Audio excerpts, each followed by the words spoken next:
জামালপুরে বিএনপির দ্বিবার্ষিক সম্মেলন সফল করার লক্ষ্যে জাতীয়তাবাদী মৎস্যজীবী দলের প্রচার মিছিল অনুষ্ঠিত হয়েছে।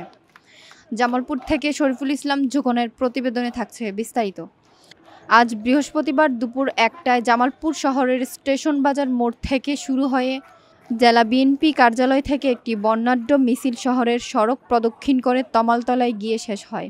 মিছিল শেষে সংক্ষিপ্ত সমাবেশে জেলা মৎস্যজীবী দলের সভাপতি আব্দুল হালিম সভাপতিত্ব করেন।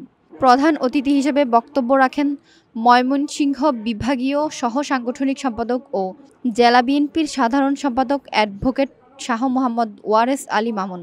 এছাড়া অন্যান্য নেতৃবৃন্দরাও বক্তব্য রাখেন।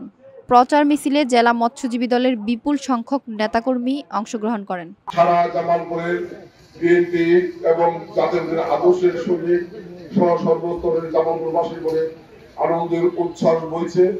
আমরা বিশ্বাস করি এই সম্মেলনের মধ্য দিয়ে আমরা আগামী দিনে যোগ্য নেতৃত্ব প্রতিষ্ঠা করতে পারবো, যেই নেতৃত্বে আগামী দিনে এই জামালপুরের বিএনপি ঐক্যবদ্ধ, শক্তিশালী এবং জনগণের আশা আকাঙ্ক্ষার দলে পরিণত হবে।